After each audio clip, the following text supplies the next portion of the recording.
Hello guys, in this video I will show you how you can download Notepad++ in your Windows 11 machine.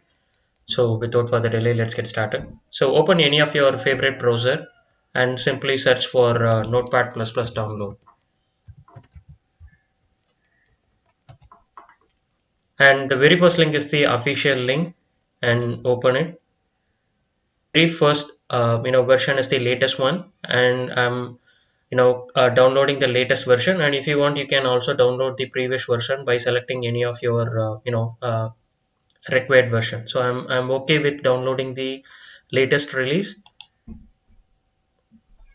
And two option. The first one is for a 64-bit machine, and the second one is for a 32-bit and machine. So I'm okay with the 64-bit machine download. So I'm simply clicking download, and it will start to download the executable file. And once it complete, we will start to install. Yeah, the download is complete. I'm double clicking it.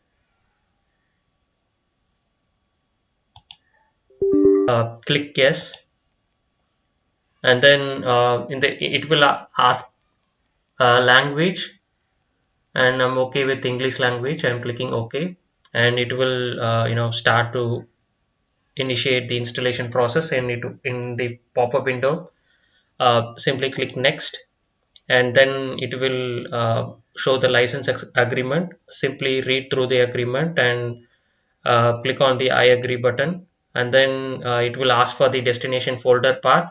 I'm okay with the default path, but if you want to change, you can also change that one. And then it will ask to customize the plugins and all. So if you want to install any more plugins or anything, you can make some changes here. Otherwise, you are good to go. Simply click next, and then create a shortcut on desktop.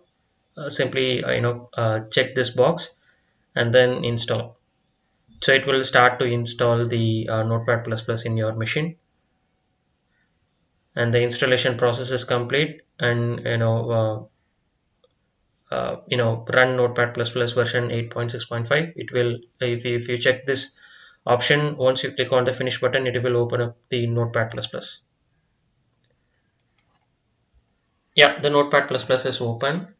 And Notepad++ is actually a very powerful editor if you compare it with your default Notepad editor. Here you can also use Notepad++ to edit your programming files like Python files or JSON or XML files. It also supports that programming languages. For example, if you go to languages, here you can see what are all the various languages it supports. Here you can see, right, it supports Python. And also if I go to C, here you can see C++ is also supported, CSS is also supported. So you can play around with this option. You can also open a folder and all those things. Yeah, and this is how you can install the Notepad++ in your machine. If you have liked this video, please hit the like button and also subscribe. Thanks for watching. Have a nice day. Bye.